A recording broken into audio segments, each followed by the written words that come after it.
All right, I'm Nina Tumarkin, and I'm delighted to welcome you all to this event sponsored by the Russian Area Studies Program and the History Department at Wellesley College. It's a great pleasure to introduce Angela Stent, whom I have known since I was in my early 20s. We were graduate students together. We were graduate students together. Yeah, right, she's a little younger. We were graduate students together. We've known each other forever. And she's had a splendid career. First of all, most importantly, she's had a splendid career at Wellesley, because in 2016, I invited Angela Stent and our wonderful colleague, Lina Shevtsova from Moscow, to give a lecture called something like U.S. Russian relations, what next? Oh, no, sorry. Russian-U.S. relations, what next? It was such a surprise, it was such a success that actually we invited them back the next year to give a lecture called Russia-U.S. relations, what next? The first one was before the election, and the second was after the election. And since that time, earlier this year, Angela Stent has published Putin's World, Russia Against the West and With the West, a major book on Russian foreign policy in the 21st century, which is now just being translated into Russian and will be launched, the Russian version will be launched in March of next year. Angela Stent hails to us from Washington, D.C. She's the director of the Georgetown Center for Eurasian and Russian and East European Studies. She's professor of government and foreign service here. She's also a fellow at the Brookings Institution. And from 2004 to 2006, she served as National Intelligence Officer for Russia and Eurasia at the National Intelligence Council, and earlier than that in the Office of Policy Planning at the U.S. Department of State. So she's had a fine career in government, but we all know that the most important career of all is the career in the academic world. She's been teaching at Georgetown for many years, and she has numerous books. Two of them about German, well, one of them about German-Soviet relations and the other about German-Russian relations, Syria. One published during the Soviet period and one at the end, after the collapse of the Soviet Union. She won a Douglas Dillon Prize for the best book on the practice of American diplomacy for her 2014 book called The Limits of Partnership, U.S. Russia Relations in the 21st Century. And the latest book, Putin's World, that I've just shown you, won the Fletcher School of Law and Diplomacy's Prize for the best book on U.S.-Russian relations. This is not at all a book event. We don't have people in the back selling books. We don't know how to do that very well. And the students come in with their one card. You can't charge anything with your one card, I don't think. You buy books with a one card. No, it's not that. They're American Express one card. No, I don't think so. So, however, it's going to be a talk based on this wonderful book on Russian policy in the 21st century. Angela Stent was kind enough and just gave a splendid presentation in my first year seminar on Putin this afternoon with a lot of tidbits about the man himself and lots of other things, which will come out, of course, also in this presentation. So I'm delighted to welcome once again to Wellesley College my dear friend and colleague whom I admire so much, Angela Stent. Thank you.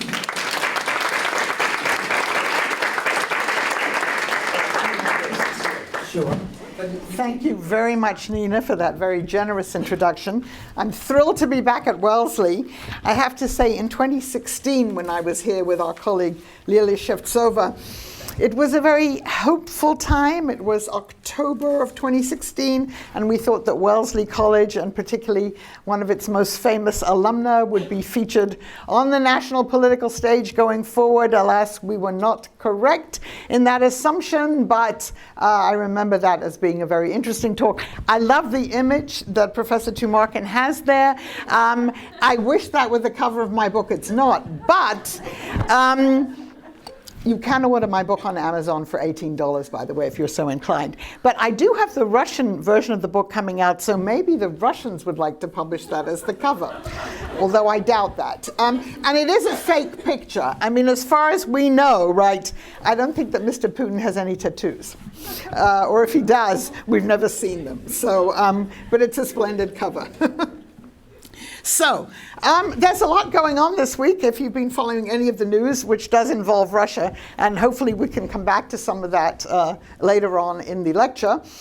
First of all, of course, we've had all the issues about Ukraine and a parallel foreign policy, and we now find out that President Putin whispered into President Trump's ear some time ago about how corrupt Ukraine was. And that President Trump should be very careful about dealing with a new government. And then, of course, we've had the events in Syria, which are very serious. Not that the Ukraine stuff isn't serious either. In the last couple of days, and Russia is now back.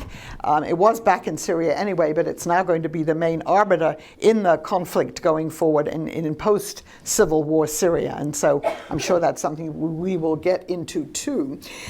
But I thought I would talk about a few of the main themes in my book, and then we'll come back to some of the more contemporary issues. So I asked 3 questions in my book.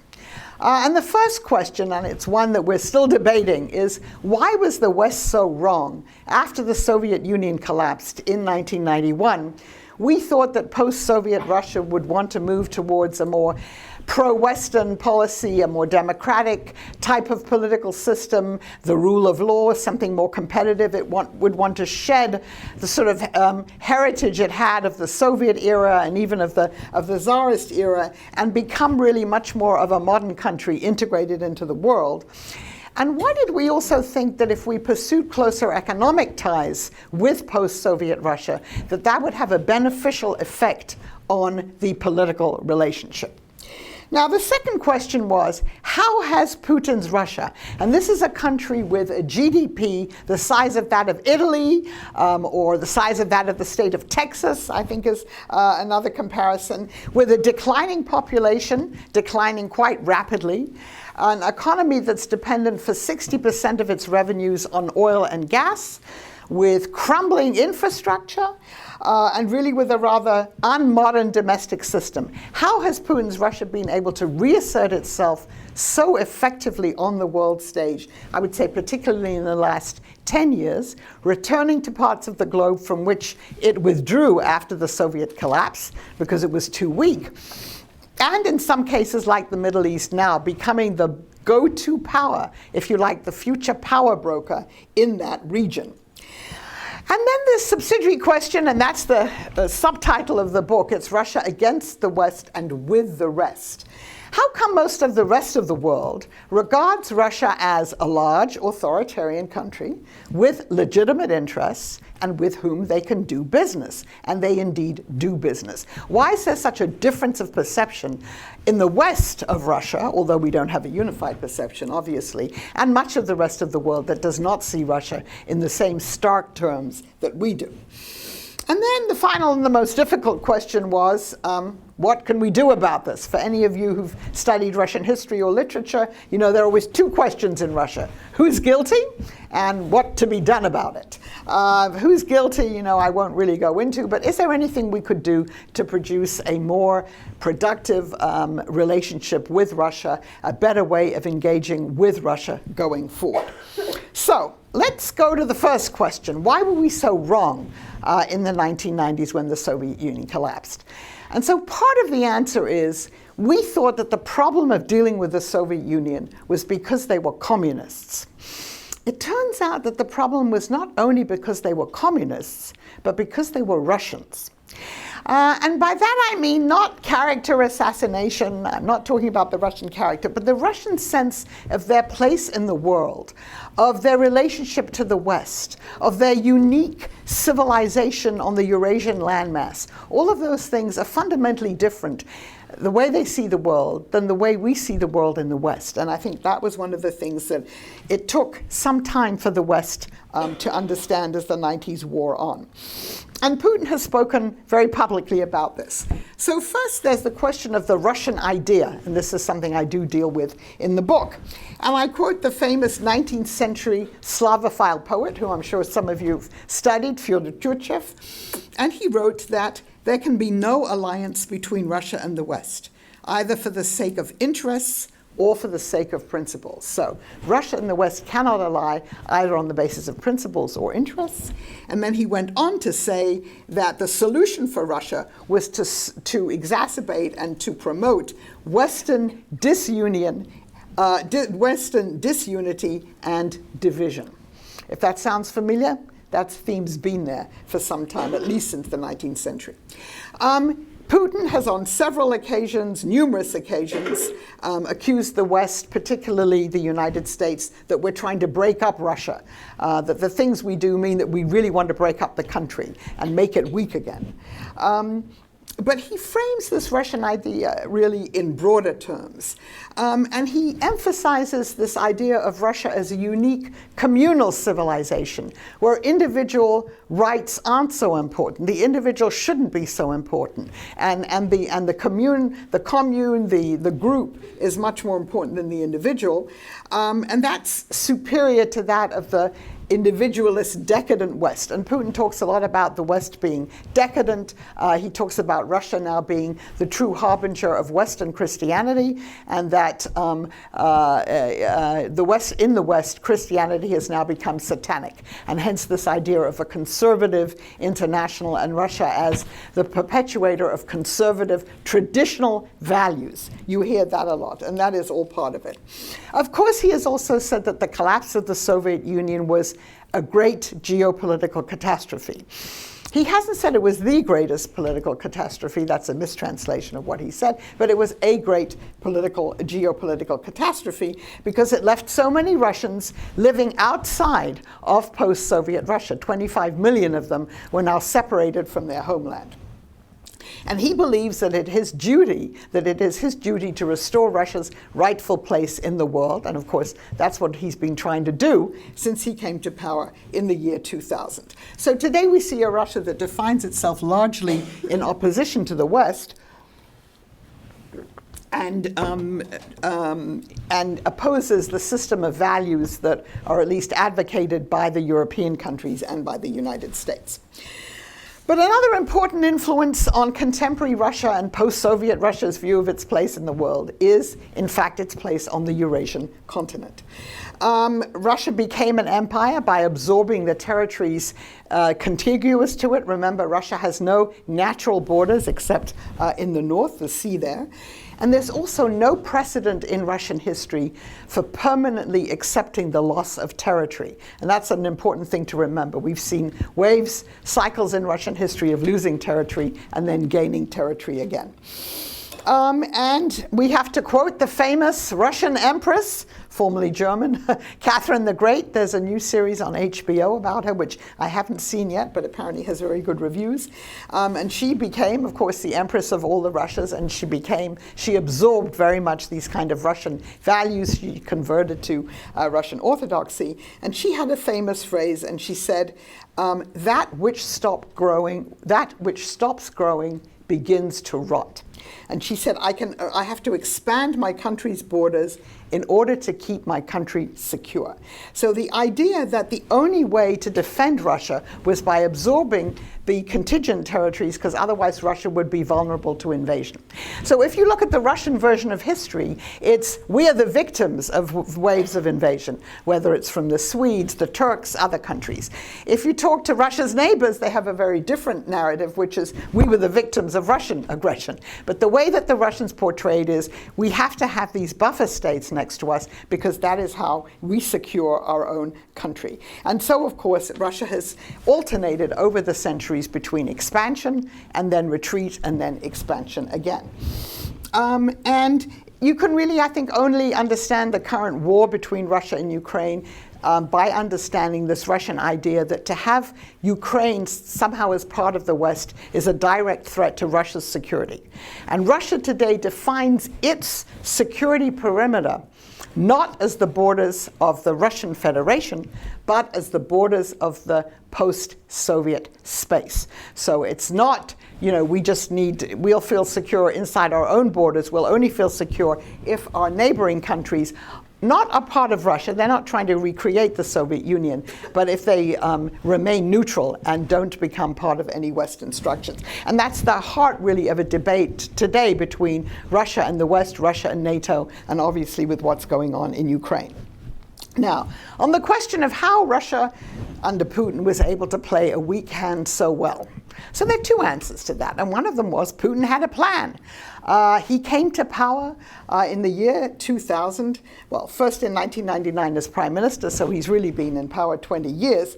And when he first came to power, he was determined to reverse what he saw as the humiliation of the 1990s when Russia was weak, when the West had to dictate to Russia what it had to do. Remember, Putin was a KGB agent in East Germany. As a young man in his 30s, this was the height of his career. He had a great time, and then suddenly the Berlin Wall collapsed. And the people in Dresden, where he was stationed, they stormed the headquarters of the KGB and the East German secret police, the Stasi. They demanded documents. They wanted to know where their files were. And Putin stayed up all night burning those files with his colleagues in that building there. That was incredibly humiliating. And he kept calling Moscow. Nobody answered the phone. And finally, he had to leave East Germany because Germany had united. He drove back to Leningrad, as it still was, in his rather old automobile. And he and his then wife, they had a washing machine, an East German washing machine on the roof of their car that they took back to the Soviet Union with them.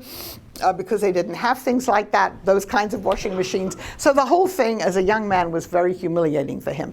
So he came back and he's determined to restore Russia as a strong state, first of all, internally to rebuild the state, and then as a great power because it rightfully belongs in that category, and that is its due. And so in the statement that was published when he became president in the year 2000, he wrote, "Russia was and will remain a great power.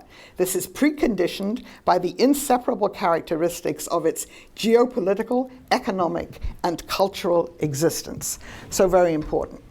But there's another reason why Putin was able to play a weak hand so well. And that is, in the 20 years he's been in power, he has been very adept at taking advantage of the distraction of the West, of the disunity of the West, and jumping in and seizing opportunities. He's not a great strategist, in my opinion, Putin, but he's a very good tactician. And the United States never had a plan like Russia had after the end of the Cold War, really for what it wanted to happen. It thought the rest of the world would want to adhere to this liberal international order under United States leadership, and we'd sort of move forward into a glorious future. Well, Putin had a different plan, as we know, and he's been very good at taking advantage of mistakes made by the West. In my book, I describe the role of judo in Putin's past and present. I have a wonderful picture in my book from the Leningrad Evening News from when Putin was 24 years old in 1976, a young man, pretty handsome then, as the new judo champion in Leningrad. He had just won a championship, and the article says, "Watch out for this man, he's going places." Now, they thought he was going places in judo. They didn't realize all the other places he was going to. But Putin came from a rather harsh and poor background. He grew up in a typical communal apartment in Leningrad, post-war Leningrad, which of course had suffered tremendously during World War II, the siege of Leningrad, all the terrible things that had happened. He was an indifferent student. He was short, he was bullied by other boys, and he started to get into trouble. He was a hooligan in the making, as the Russians say. And then somehow he discovered martial arts. And that enabled him to rise up from his situation. He became very good at judo. He won all these championships. And he still practices judo. I have another picture of my book when he visits Japan. And of course, the Japanese love the fact that he's a judo champion. And so he's there with young Japanese boys and girls, I guess, who are learning judo. All right, what has that taught him? So in judo, you can be physically weaker than your opponent. But if you sense your opponent's distraction, and you understand how to get the better of him, you have to be very astute there, you can still prevail. And so I would say it's a combination of judo skills and also his training as a KGB case officer. Again, where, as he said, he learned to work with people, which is a nice way of saying that, in East Germany. Those skills, I think, have combined him to enable him to sense when there's an opportunity and to move in. And so that's another reason. He really has played a weak hand remarkably well, it's quite amazing. 5 years ago, in 2014, Russia was almost a pariah after the annexation of Crimea, the launch of a war in eastern Ukraine. There's a famous picture where Putin went to a meeting of the G20, major economies in the world, in Australia, and no one would sit at the table at him at lunch. I mean, he was out there by himself at the table, and everyone else was at other tables. And now we see Russia, back everywhere, Putin flying around the world everywhere. People can't wait to sit with him and shake his hand. And if you look at the last picture of the G20, which world leader looked a little bit isolated? Our president, right? But not Putin. So he's really, I would say he's done that very well, taken advantage of it. So let's talk about two of Putin's foreign policy successes, and then we'll come on to some other issues. And the first one, I would say, is the relationship with China. Now, for those of you who've studied history, you may know that 50 years ago, the Soviets and Chinese were shooting at each other over the border, over the Soviet-Chinese border. An American journalist called Harrison Salisbury, very well thought of, wrote a book called War Between Russia and China, and there was no question mark in the title. So people really expected that the Soviet Union and China might even go to war with each other. You fast forward to today. I have a picture in the book of President Putin and President Xi Jinping making pancakes, Russian blini, together. President Putin is teaching him how to make pancakes. And at the same time, there's a picture of Russian and Chinese troops together on military maneuvers, joint military maneuvers. So since Putin has become president and since Xi Jinping has been the leader of China, there's been a remarkable rapprochement between the two countries. And they have a lot in common. Both of them feel that the world order that was imposed by the United States after the collapse of the Soviet Union has neglected their interests. They believe they've been slighted by the United States, that the United States has dictated to them an agenda in which they've had no input. So they have this common sense of grievance, of resentment. Both of them are authoritarian leaders who use repressive measures against their population, and they both support each other in doing that. China has never criticized Russia for anything that's happened domestically, at least publicly, and the Russians have never criticized the Chinese publicly for anything that the Chinese do to their own population. And they both are allergic, right, to the U.S. or to Europe coming and talking to them about human rights, about the rule of law, and things like that. So they also have that in common. And from Putin's point of view, the fact that China will always back up Russia publicly is tremendously important, whereas he looks at the West and he sees a United States and a European Union that he feels want to undermine him, that we want regime change, we want to get rid of him because we don't like what he's doing, and of course China doesn't do that. There was a very interesting interview with Putin in the Financial Times in June, which I recommend to anyone. You can either read the thing in the Financial Times or the longer version, which is even more interesting.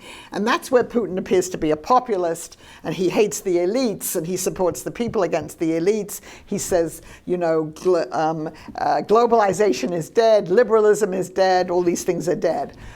He's then asked by the Financial Times journalist why Russia has focused so much on improving ties with China to the exclusion of other countries.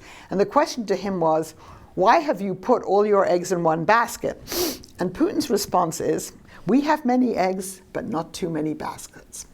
So the idea is that Russia doesn't really have a choice from Putin's point of view, that China really is the only country that he feels will really back Russia up. And so what China did was, after 2014, it enabled Russia to avoid the kind of isolation that the West tried to impose on Russia. But China went right in there. It made a major gas deal with Russia. Not on very favorable terms to Russia, but the Russians didn't have too much choice then. And again, it supported Russia publicly in everything that it's done. Voted with Russia usually in the United Nations Security Council, but it did abstain at the General Assembly vote that condemned Russia's annexation of Crimea. China abstained, it didn't vote with Russia. So, you had this relationship, you had joint military maneuvers. Just 3 weeks ago, I was in Sochi in Russia on the Black Sea at an annual meeting where we meet with a number of different Russian politicians and experts, and also with President Putin. And interestingly enough, as he sat on the stage, and the theme of this conference was Russia turns east, basically, the dawn of the East, the importance of Asia and Russia together against the West, which is in decline. But what he said on the stage was that Russia had started building for China an early warning system, in other words, a missile defense system to protect China from potential incoming missiles. And Putin said, only Russia and America have these systems, but now the Chinese will have them, which I thought was quite significant, and he'd never admitted that before publicly. And in previous conferences where we've met with President Putin, both President Putin and the Chinese participants have always said, yes, we have a strategic partnership, but no, this isn't an alliance, it won't be an alliance, we just have a strategic partnership. There was none of that talk this time, so I just throw that out there. I think we may see even a tighter relationship between Russia and China as they renegotiate their military contacts and form maybe some kind of military alliance. And I should also say that this doesn't occur in a vacuum. So the joint U.S. policies of sanctions against Russia and a trade war with China have clearly pushed the two countries closer together, because they can both look at the United States and think that it wants to kind of weaken their own economies and make them less relevant economically. So having said that, we have to say, and as the Russians would say, adnaka, however, look at Central Asia. This is the common backyard of Russia and China. China is the predominant outside economic power there, but Russia still is very important as a security provider. But as the Chinese Belt and Road project advances, and it's already quite advanced in a country like Kazakhstan, it's hard to see that this kind of division of labor, where Russia provides security and China just does the economic part of it, how that lasts. Because if you build pipelines and railroads and things like that, that also involves security, bridges, things like that. And so I think in the future you'll probably see more competition between Russia and China in Central Asia. But at the moment, nobody talks about that, again, publicly. And then the other thing that's obvious is the huge asymmetry between Russia and China. China is a rising power. It's a rising economic power. It's going to overtake the United States at some point in the next couple of decades.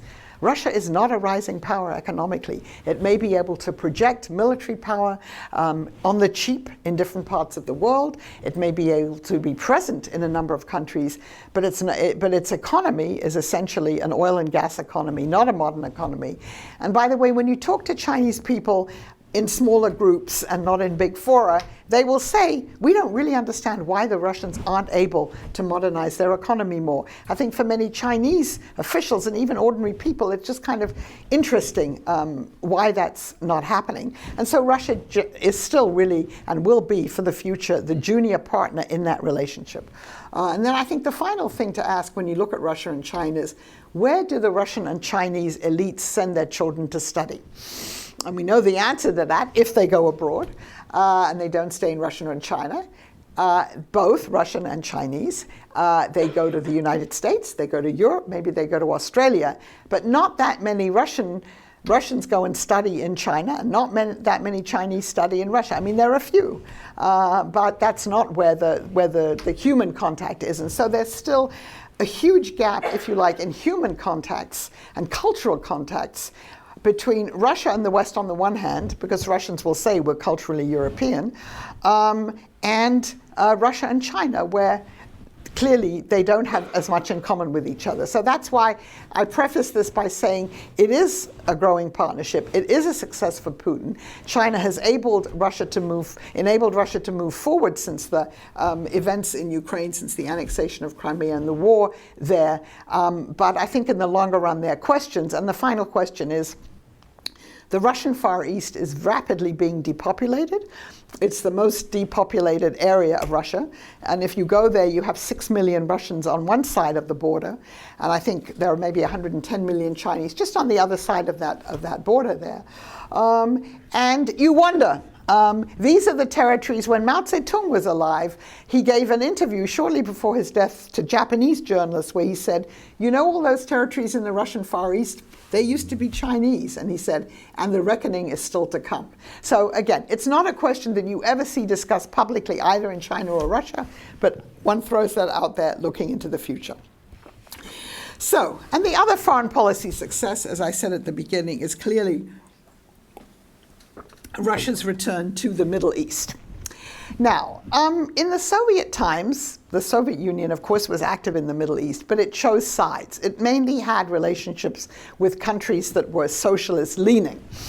And then when the Soviet Union collapsed, basically Russia had to withdraw. It didn't have the wherewithal to have a presence in the Middle East, although it kept contacts with a number of countries, including Syria.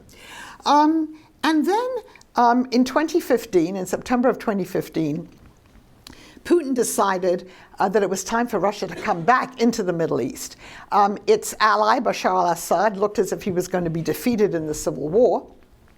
Barack Obama, President Obama, had said that there was a red line and that if the Syrian government used chemical weapons on its population, the United States would respond, not in kind, but militarily. The Syrians used chemical weapons against their population. The United States did not respond, partly because there wasn't really enough support in the Congress. And so Putin then moved in September of 2015 with a bombing campaign in Syria, shoring up President Assad, and then using that as a way of reinserting Russia as a power in the Middle East. And what's interesting about Russia today in the Middle East, and I quote here a senior Israeli official to whom I spoke, and he described Russian policy as aggressive, flexible, and cognizant of its limits. So it's a very pragmatic policy. Russia now talks to all parties on all sides of all disputes in the Middle East, and as you know, there are many disputes in the Middle East, and there are many groups arrayed against each other. Unlike the United States, it is not seen as having chosen sides, with the big exception, obviously, of Syria. Its latest partners, if you like, newer partners, Saudi Arabia. Putin was in Saudi Arabia last week for a magnificent state visit, and Israel. Now, these are both U.S. allies. They both, I think, hope that Russia can use its influence on Iran to restrain what Iran does in the region. We don't really have that much proof that Russia has the ability to do that, but that's what some of the countries in the Middle East hope. But they all look to Russia. Now, in the Saudi case, the Russians now have this agreement with OPEC, the Organization of Petroleum Exporting Countries, and with Saudi Arabia in particular, to restrict oil production because they don't want oil prices to fall anymore. And they've just renewed that again. So it's about oil, but it's also about Iran. And then in the Israeli case, it has a lot to do with what's happening in the Syrian civil war. And the Russians have restrained some of the things that Hezbollah and the Iranians have done that have threatened Israel's security. But it's also about the 1.3 million Israeli citizens who hail from the former Soviet Union and with whom, even though they left, they still have strong ties. So it's a burgeoning web, if you like, of relations in the Middle East. And again, Russia is largely seen as an honest broker. Now, what's going to happen since the U.S. announced its withdrawal from Syria last week? What have we seen? We've seen the US literally abandoned military bases it had in a hurry. If you go on YouTube, you can see something that was in the Russian news of Russian soldiers moving into a base where you'd had American soldiers, and you have half-drunk bottles of Coke and half-drunk, half-eaten hamburgers, things like that. Anyway, the Russians have said, look, this base was abandoned and here we are. But beyond that kind of rhetoric, Russia and Turkey now have agreed since yesterday that they are jointly going to control the border area between Turkey and Syria. And they've told the remaining Kurds, the Kurds that are still in that area, that they have to leave.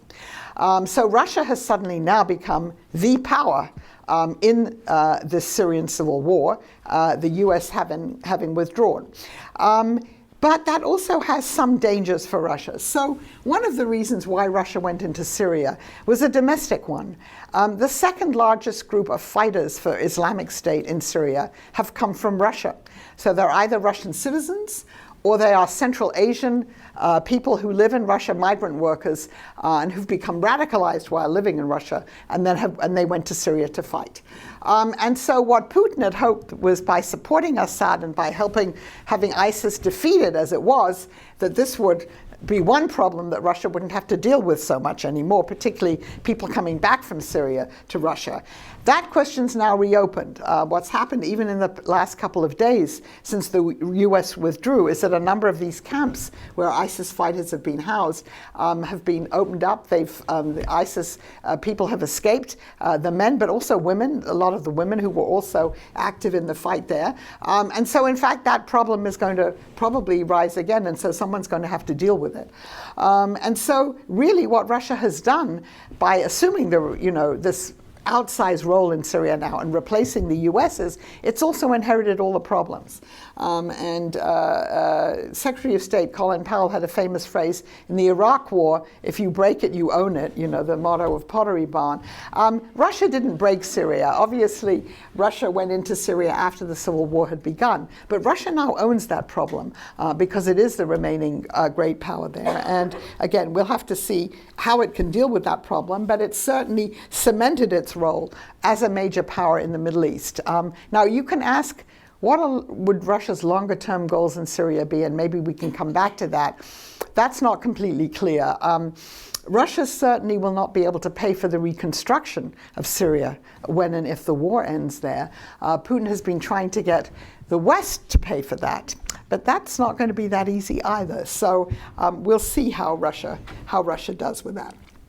So, while Russia continues to expand its ties in the Middle East, with China, etc., its relationship with the West, of course, is worse than it's been at any time for many decades, I would say. I'll say a few words about Europe.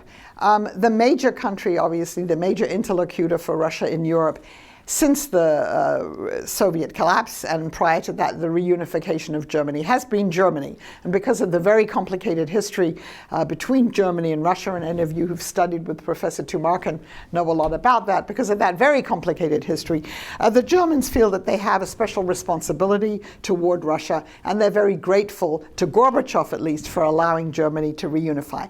So for all the time since 1992, since the birth of the new Russian state, the Germans have said, we have to remain involved with Russia. We have to understand that it has special problems. One German general accused the United States of empathy deficit disorder, which is a phrase I love, that the US didn't understand enough Russia's particular problems after the Soviet collapse, and the Germans had more understanding of that, having gone through, obviously, the Nazi period and then the defeat in World War II. So all of this meant that the two countries were developing a pretty close relationship, and the Germans were insistent that they had to continue doing that. When Chancellor Merkel came to power, she's a very interesting example of all of this. I would say she's the world leader who understands Putin best. She was born, of course, in East Germany. She's the daughter of a pastor who came from West Germany to East Germany, raised there. Very, she understands how the East German secret police operated, particularly being a pastor's daughter, but in general living there. But the other thing about her was that she loved Russian language and culture. So as a teenager, she won the prize. Then I think she was number 2 maybe in the whole country, East Germany, for Russian literature and language. It's very funny when you read her file, and they've published obviously the file that the East German secret police had her, and it said, at the time when she was still in high school, yes, Angela Merkel, her Russian is very good and she likes the culture, but she's too critical of the Soviet state. Anyway, she speaks Russian very well, so she and Putin of course speaks German well. He lived in Dresden for 5 years, so they can communicate with each other in each other's language. They don't need interpreters, and I think she understands him pretty well. And I have 2 interesting pictures in my book showing kind of the evolution of what's happened. So at one of their first meetings, Chancellor Merkel was in Sochi to meet with Vladimir Putin, and Putin, like a good KGB officer, had done his homework. And he knew that as a child, she'd been bitten by a dog, and she's afraid of dogs. So Putin at that time had this big black Labrador, Connie, and one of this meetings, she's sitting alone in the room, and suddenly this big black Labrador bounds in and rushes up to her. Now, the picture, you can look at this on YouTube. She obviously tries to keep a straight face, and there's Putin sitting over there smirking. And she didn't forget that, and she wrote about that in one of the biographies of her. She certainly wrote about that and did not take very kindly to that. But still, she was working with him. But then after 2014, what happened in Ukraine, I think, affected her particularly badly, since she had so much focused on building this peaceful post-Cold War order where everyone accepted the borders of Europe, even if, and post-Soviet states, even if they didn't like them, they accepted them. And so Putin ruptured all of that. And so the relationship really deteriorated.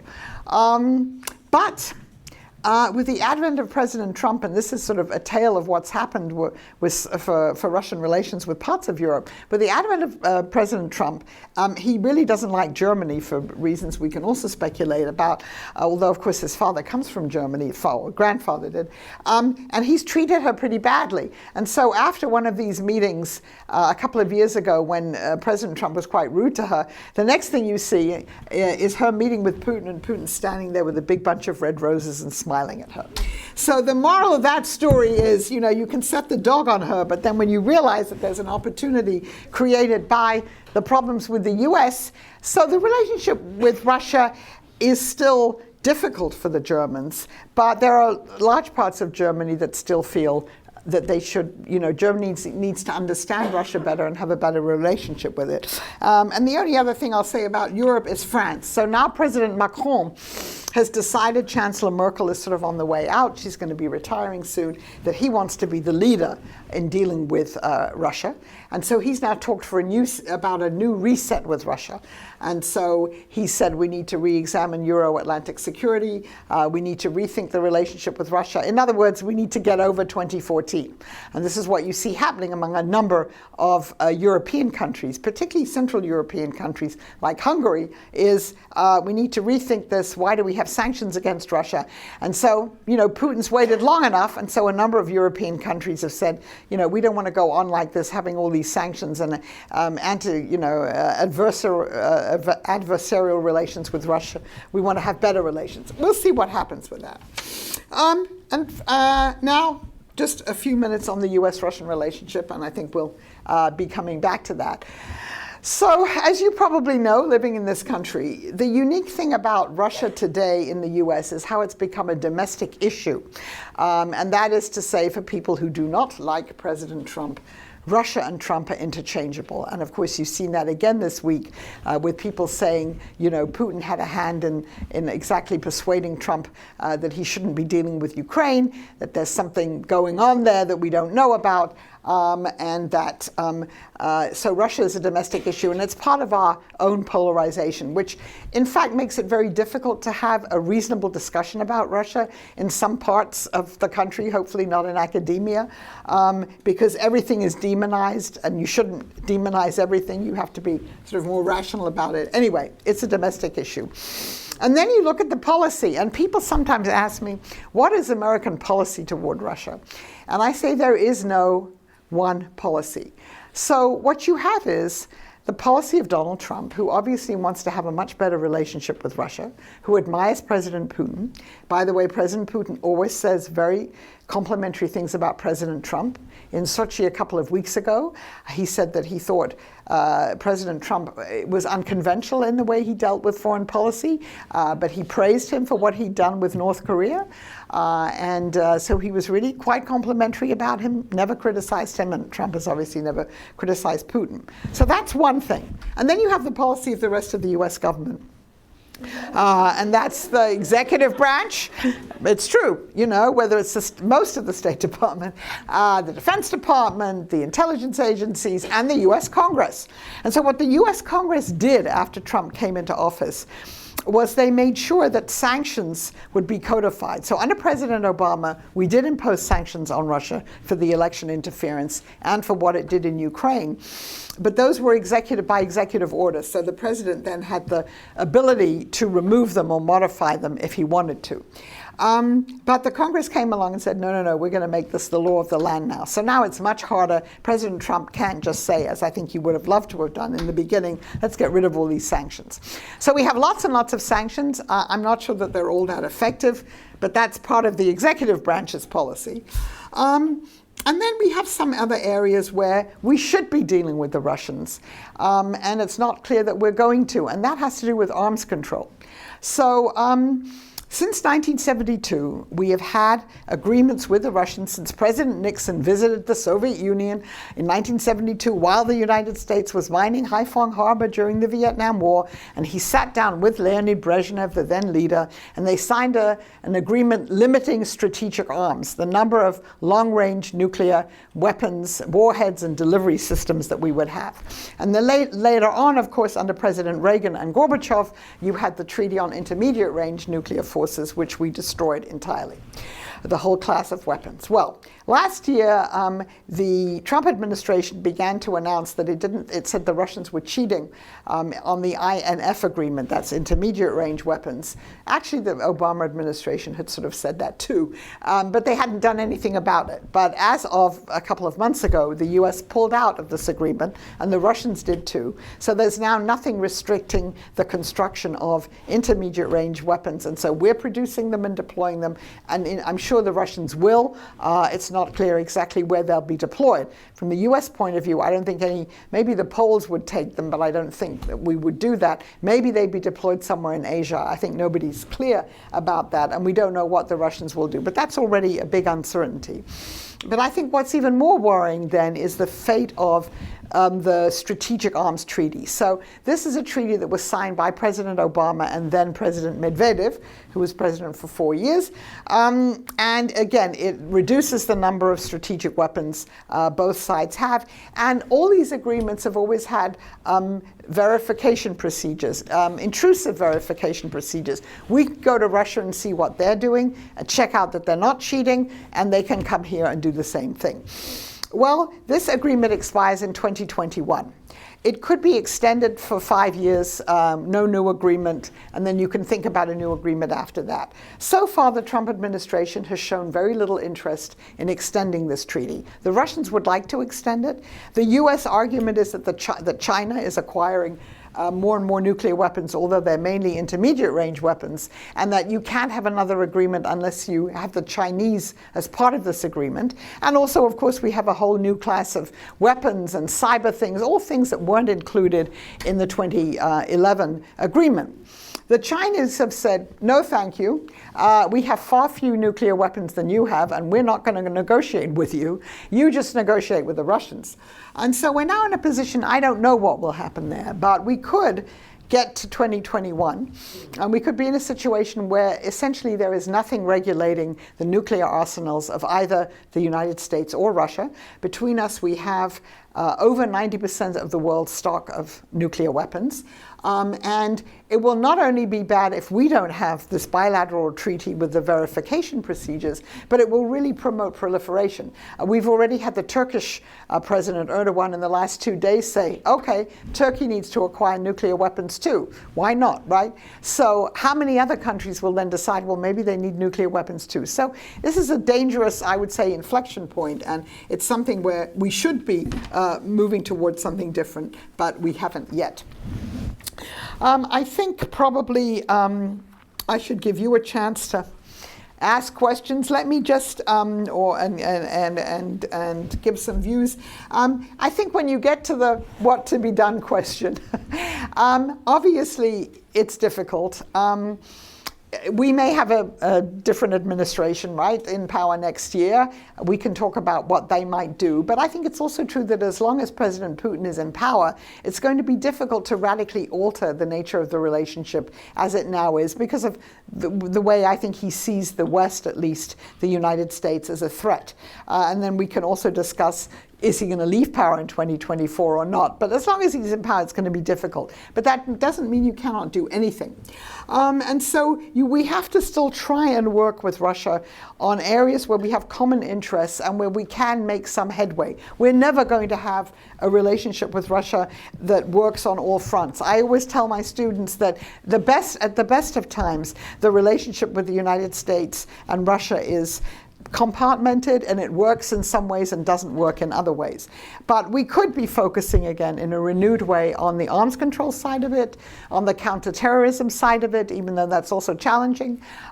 We still work together in space, by the way. If you put aside all the rhetoric at the top, you talk to Americans and Russians who work together in the space programs. They take our astronauts up there. They have a great relationship because they're working in this kind of narrow, limited field. They're professionals and they understand each other. So there are ways where you can work together. And then I think the final point always to remember is that the Kremlin doesn't speak for the Russian people, and that it's very important to maintain contacts with the Russian people, whichever way one can, whether it be student exchanges, which are very important. I know the Russians have made it harder to have those student exchanges, and I think we've made it harder too with our more restrictive visa regulations. But we should really try, particularly for students, that we can go to each other's countries and that they can have a dialogue with each other.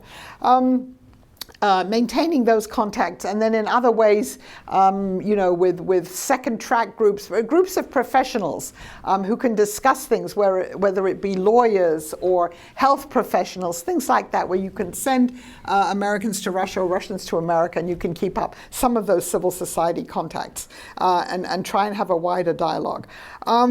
But I think there are no quick fixes, and this will remain, at least for the West, a challenging relationship for a very long time to come. Thank you. Thank you.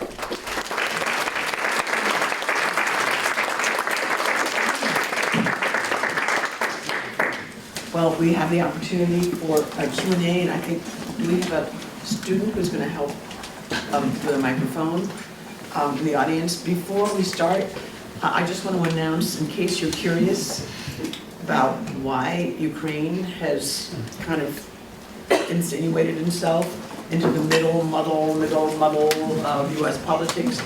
Next Monday, in this room at 8 p.m., we'll have a lecture called Why Ukraine? And a number of people have told me how delighted they are to finally see a poster with Putin dressed.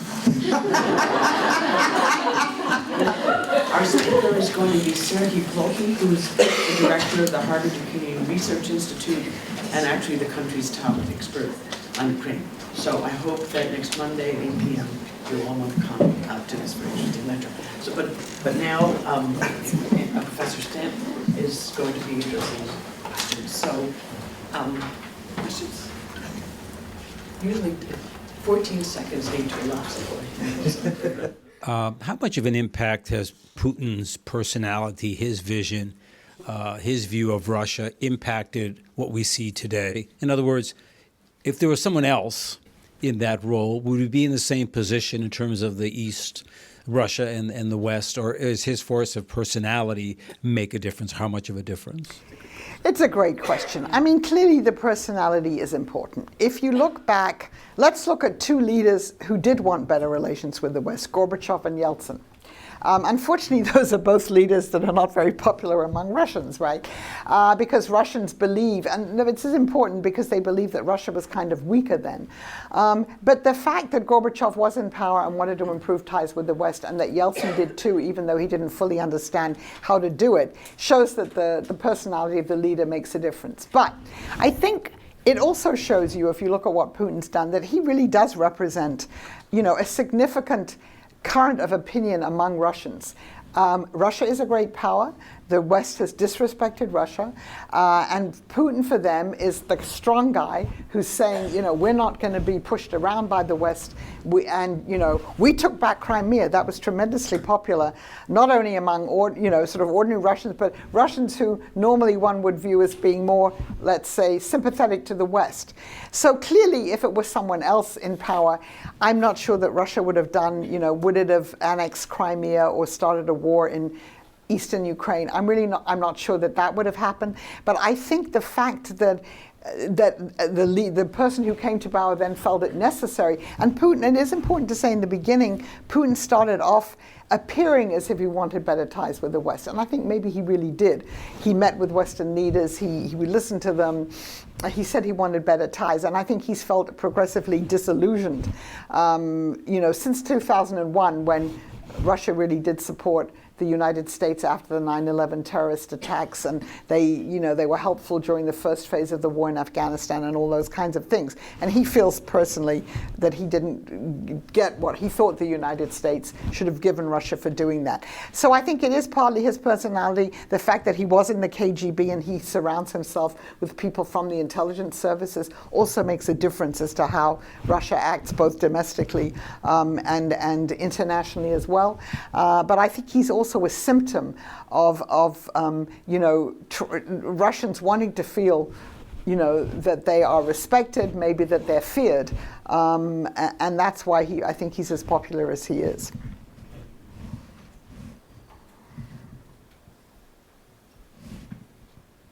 Would you say that the push by the West then to improve human rights and increased democracy and freedom in these countries has been sort of naive or a mistake or the wrong way to approach Putin and Russia? I mean, it hasn't gone too well, right? No. I mean, obviously, in the 1990s, I think we really did believe that, we had this opportunity, and so you had all the people who went over from be it the National Democratic Institute, the International Republican Institute, the National Endowment for Democracy, and lots of other NGOs. And they tried to, in essence, teach the Russians, this is what you do if you want a democracy. And I found it interesting because a number of my colleagues who are in American politics, right, they were the ones that went over and said, this is what you've got to have, all these elections, elections for dog catcher, for the local cities and everything else. And I think in retrospect, some of the Russians found some of that condescending and something that didn't. People were sent over who maybe knew something about democracy promotion but didn't understand very much about Russia. And the same with the economists. The people who went over there and were advising them on their economy were largely people who just knew about economics in general but didn't understand the very strange Russian system. And of course what you then got was this tremendous disparities of wealth, and you got the rise of very rich people in Russia and then a lot of very, very poor people. So I think in retrospect we could have done some of that better. I don't know whether we would have been more successful. They've thrown out, so there are really no American democracy promotion organizations in Russia anymore, or most of the post-Soviet states. I mean, they're in Ukraine and Georgia, but the ones that are still pro-Western. But some of the European foundations, the Germans still have organizations. They're the foundation that are attached to different political parties, and they still operate there. But they have done this differently. And they also work, for instance, with the ruling party, the United Russia Party, which our people never worked with. So I think we probably didn't do that much good, and the results are that you have a Russia that's become more repressive. Thank you. Thanks for such a good presentation. I really learned a lot. So I actually don't know anything about Russia, so this is great. So since you said that America's trying to get to know more of like the Russian people because they're not the same as the Kremlin, so has there been any efforts to get to know the people more, especially like during Gorbachev or Yeltsin? And then if there has been such efforts, how has those resulted? So it's a great question. So after the Soviet collapse, the United States had a program. This is an older program, but for the Russians, it was called the Flex program, and we encouraged high school students to come from Russia to the United States. And so there were a couple of, at least one generation, more than maybe two, of young Russians who came and they lived with American families, in Kansas or somewhere else. And I've had students who've been on that program who then came and studied at Georgetown. It was a great program because they got to know the United States. They had their American host families whom they still consider to be their families. I think that worked well. And then I've also had American students who then did similar things in Russia. They went and lived with a Russian family, studied there, whatever. And I think that was those were very good programs. The Russians closed down the Flex program. They don't let the high school students come here anymore. And so, and there are a number of other exchanges, if we're talking about students now, where we still have our students go to Russia, but the Russians don't have the students come to the United States. So that's very unfortunate. So I would say we should do it, and it works well, but you have to do it in an atmosphere where the Russians don't feel threatened by it. Olivia. I have a question. Wait. Olivia. You don't look like an Olivia. Do you think he'll run for another term? Like, do you think he'll go for it in 2024? So let's parse the word run. So constitutionally, Putin can't run for another term. So he did 2 terms. Then he had the Constitution changed, amended, saying that instead of 4-year terms, they were 6-year terms, and he could come back and run. And that's why he put Medvedev there for 4 years. So he came back, and we will have done another 12 years.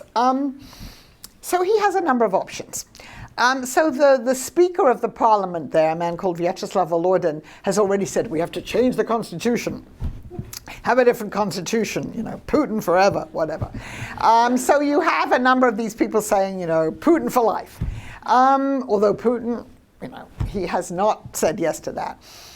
Funnily enough, he seems to somehow want to abide by the law as it stands. He doesn't just want to change the constitution again for whatever reason. So I think people think if he's going to stay on after 2024, he probably won't stay on as president of Russia. All right, so what options does he have? One option is there is such a thing on paper as the joint Russian-Belarusian state. In 1997, Russia and Belarus signed an agreement that they were going to be a unitary state. And at that point, the leader of Belarus, who's still the leader today, Mr. Lukashenko, hoped that when Yeltsin stepped down, Lukashenko, would be the president of Russia-Belarus. Well, that was not to be. So that exists on paper, and we've seen Putin meet with Lukashenko quite a lot recently, and the Russians seem to be putting some kind of pressure on him. And so the scenario there is that Putin ceases to be president of Russia, but he's president of the Russia-Belarus state. Right now, Mr. Lukashenko is reaching out to the European Union. He's reaching out to the United States and saying, let's have better relations. So I'm skeptical about that option, but I know people who think that that's an option. And another option is to sort of do what the Kazakh former first leader of the nation, Nazarbayev, did. So he stepped aside suddenly a few months ago and became the head of some other body whose name I forgot, but it's like a national council or something. And then he immediately had the capital named after him too. And that was pretty funny. Literally overnight they had to change on there, because I know someone who was flying to what used to be Astana the next day, and they suddenly can't find the flight, and it's now called Nur Sultan, and they didn't know that. So he's basically still the power behind the throne. There's a new Kazakh president. He was actually on the stage with Putin in Sochi a couple of weeks ago, but we think that Nazarbayev is still, pulling the levers there. So Putin could step aside. He could have someone as president. I don't think it's going to be Medvedev again, but Medvedev's still there. And Putin could become the head of the Russian State Council or something like that. He could become, an eminence grise, someone still influencing the system, but not actually having a formal position. Some people say, well, he could be the Russian Deng Xiaoping after he then kind of retired, but still had influence. I'm not sure that model works in Russia. So the answer is, he probably won't run again, but he may well find some way to stay on, even if he isn't president.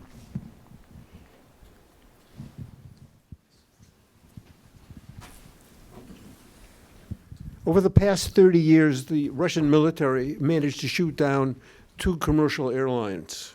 Can you give me any background of, is that going to be an ongoing problem, or who was controlling the military at that time that allowed that to happen? Are you talking about the KAL? You're talking about the Soviet period, the Korean airliner? In the, Yeah. In a recent one, 3 years ago, 4 years ago? Remember with the Malaysian airline? Yes.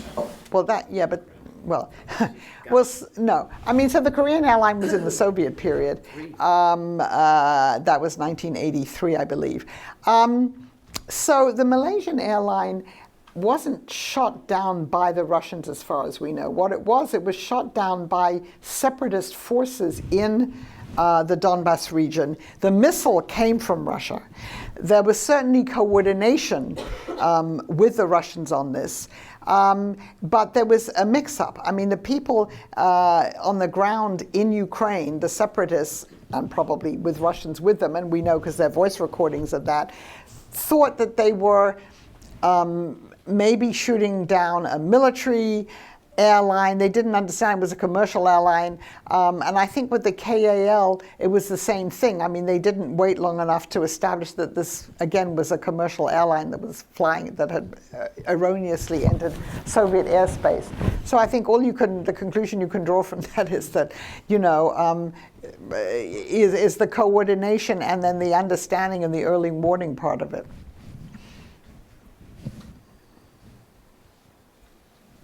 We have a student over here. Nina, did you see this? Yeah. Oh, okay. Do you think there is a way that the U.S. would be able to effectively reestablish relations with the Kurds in Syria, but also be able to kind of create a counter policy to Russian relations in the Middle East? And or is there any validity to trying to create sort of a symmetrical response? At the moment, it doesn't look like that, right? We've just precipitously withdrawn, and we've already seen in the last week ethnic cleansing, deaths, and things like that. And interestingly enough, today, Putin accused the United States of abandoning the Kurds. And the Russia actually, does have a relationship with some of the Kurdish groups, but it's obviously now had this agreement with Turkey as well, about that particular border area. The U.S. could, but I don't see that happening I don't really understand what U.S. policy is there, and I'm not sure too many other people do, since I think this was a decision that was made very much impetuously or whatever, and not a lot of people were consulted about it. And my understanding is that, most of the people in the Pentagon certainly, and the people in the State Department who deal with this were against what's happened in Syria. So nothing is impossible, but I doubt that we're going to see anything. We've heard so many different contradictory things there that we're going to see anything change in the next few months. If Putin were to leave office after the next election, what decisions do you think the next leader will make? And will there be a continuing trend with Russia facing towards the east rather than the west? It's a very good question. So I think the facing towards the east is a trend that we're going to see continuing. What was interesting at this meeting 3 weeks ago was not only the presence obviously have a lot of Chinese representatives. We had lots of Indians. We had people from Indonesia, from the Philippines, from a variety of other countries. And I think Russia certainly wants to focus on the Eastern dimension. It is a Eurasian country. More than half of it is certainly in Asia. And so I think it certainly will focus on that dimension. Otherwise, I think if a different leader comes in, they're clearly going to have to reassess, if the Ukrainian conflict is still going on and is frozen, which alas, I think it probably will be. I don't think we're going to see any resolution of that anytime soon. That would certainly be, I think, a major thing that they would have to start reassessing. And I would say, indeed, their involvement in all of these frozen conflicts in Georgia. You can talk about Transnistria, with Moldova, maybe Nagorno-Karabakh between Armenia and Azerbaijan. So I think at least they'd have to rethink that because all of those things make it very difficult for the governments that are in power there to prevail, to really govern. But they would only do that, I think, if they wanted to have better relations with the West. So I don't think that the Eastern vector will change, but I think the primary decision would be, do we want to improve ties with the West, and are we willing to do something to improve those ties?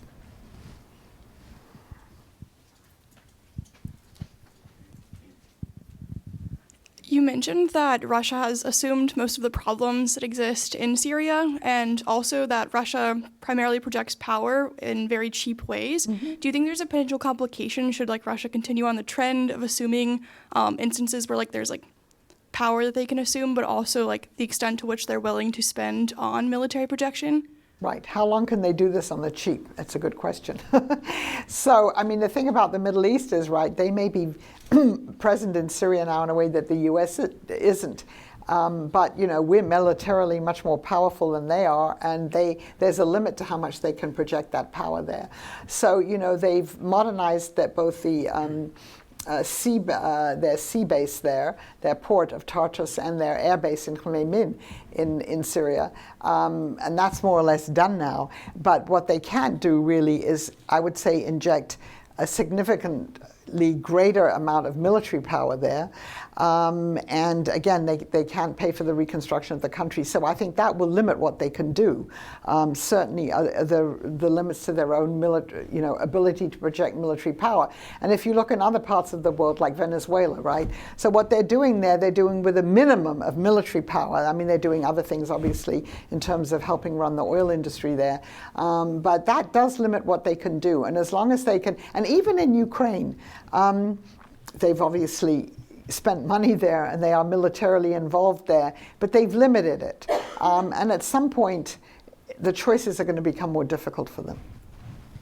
If I could just take a moment, because no one has asked anything about NATO expansion. Right. So if I could just ask something about that. Because of course that's been an idée fixe, Putin at the Kremlin, and this determination that Georgia, Ukraine will never join NATO. Is it possible that it's such an idée fixe that one of the reasons that Russia continues abetting the exacerbating the separatist war is that then Ukraine couldn't qualify as a NATO member, or EU member, because it's got this civil conflict. Right. And then, is it reasonable for Russia to be so determined to prevent the expansion of NATO? Or do you think that any sensible Russian president would take the same stance? Well, so when the first round of NATO enlargement in the 1999, Yeltsin wasn't thrilled about it, but he didn't complain about it that much. And even in 2004, when the Baltic states joined NATO, Putin, again, wasn't happy about it, but he didn't make a big deal about it. So you have to say that a lot of this, the complaints about NATO enlargement as a threat to Russia, this has come after the fact. Now, what NATO did that was really a big mistake, I would say, is that in 2008, it had a summit in Bucharest. And that was a time when both Georgia and Ukraine were asking for a membership action plan, which is would have been a prerequisite towards NATO membership.